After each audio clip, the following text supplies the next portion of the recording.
right, so here's our mind meld brainchild timeline for 8B. Yeah, this is basically what we're thinking is going to be like the sequence of events, right? So we pretty obviously and pretty imminently, we think that Buck is going to have his feelings realization where like it dawns on him that he has feelings for Eddie that are not friend feelings. They are more than that, given everything that we just were talking about in 8-11, right? And we are also expecting, I think this one's safe to say, we're kind of expecting Eddie to have his gay awakening while he's over in Texas. And that's going to be between like 12 and 13. Again, we know not again. We know nothing about 13 at this point.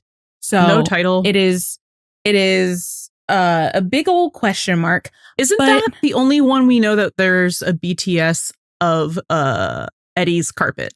Yes, which would make sense because Buck is living in the house.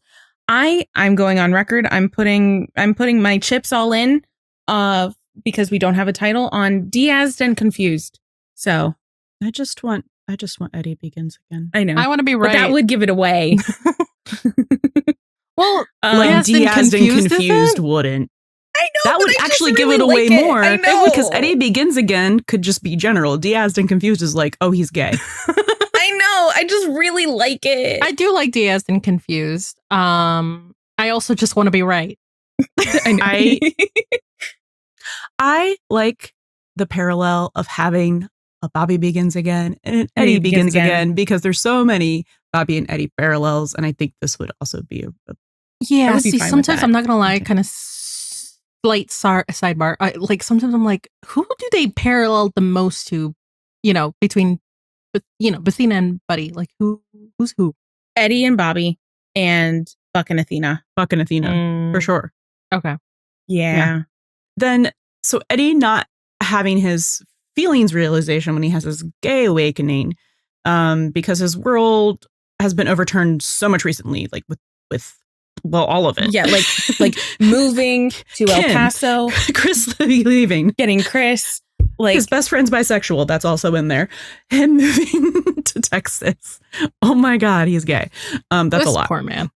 Well, I know. And it also like reconnecting with his son, potentially moving back to LA. Like there's Fighting just so much going on.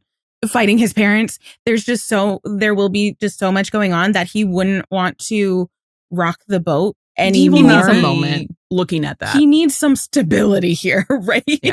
Yeah. So he's not gonna. I don't think it's gonna be an easy journey for him. He is not radical self-acceptance. No, he accepts nothing about himself. Just because he realizes that he's gay doesn't mean that he is ready to recognize that he is in love with Buck.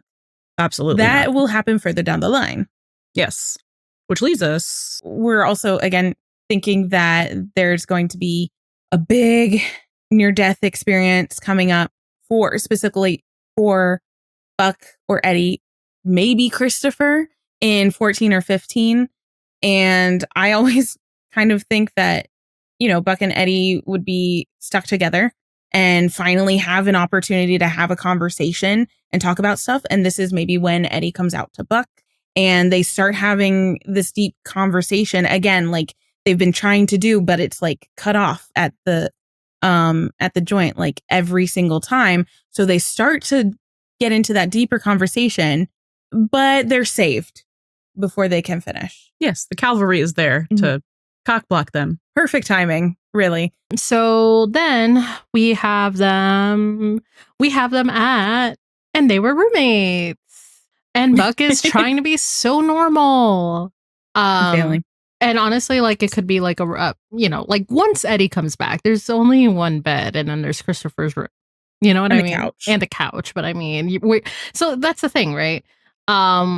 So Buck is probably being so normal and saying, "Hey, I'm gonna skedaddle now that you're back," and Eddie's gonna be like, "What do you mean?"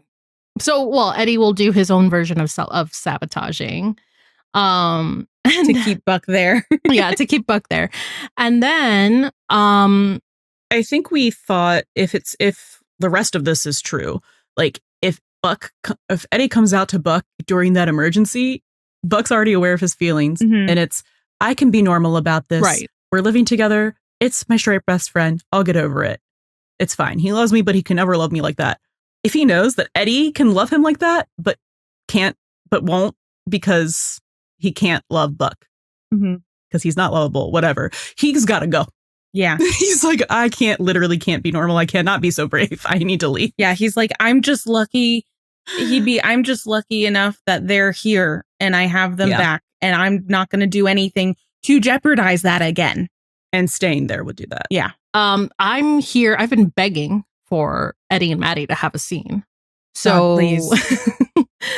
So we're thinking like maybe possibly in season 9, Eddie going directly to Maddie, and basically being like, how do you stop your brother?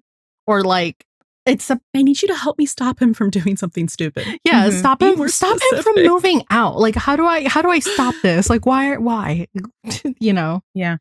Like, why can't Buck live on my couch forever? And then Maddie would just like look at him with her big sister eyes and be like, "Oh, are honey, you being so for real right now? These two idiots." She'll be evil. She'll be like, well, what's he supposed to do when he wants to bring people home? What's he supposed to do when he starts dating people? What's he supposed to do when he gets serious with someone? And it's like, Eddie doesn't have the answer because that didn't even like occur to him because like, okay, he loves the status quo.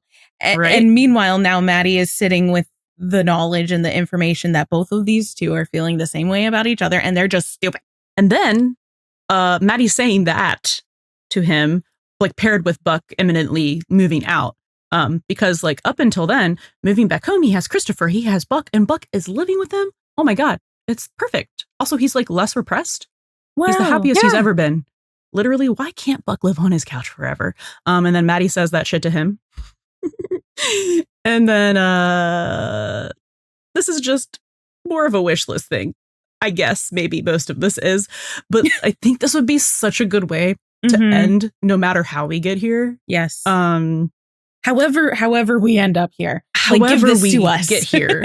We need an Eddie feelings realization in the finale as the emotional cliffhanger where it's like a lingering shot like we get with Buck's like not O moment in 808. Where it's just like zooming in on his like expression and this like, but it's an actual O moment. Yeah. And to like leave it on that shot into summer hiatus, that would be so juicy. It's gonna create all the fanfic, kind of like this last hiatus where we had the whole like shoulder thing and the the thumb and then like, oh, okay, so either Eddie just breaks down in his arms and then you continue your fanfic. So yeah, like we need that moment so we can eat good this summer with fanfic. And I think that would be the best way to go about it, especially to like hype up the next season, which hasn't been renewed yet, but like it's a pretty sure thing. Yeah, it's in the bag, especially with the spinoff. But like that would be such a great way to not have Eddie go through like all of these realizations like so quickly in this back half, but to give it space, to breathe, to draw it out a little bit more as well. But just to like really draw us in with like, okay, and this is what 911 also does. They use the finale or like the last 2 episodes, but especially the finale to set up where we're going to pick up with the characters in that next season. And I think that would be the perfect moment to do so, where it's like, okay, we know something's going to happen. Now they both know. But they know separately, and have 9A be a lot of this like mutual pining, like unrequited pining, which is just and still they delicious. Were roommates. Yeah, and still they were roommates. Come on. It just makes it so delicious.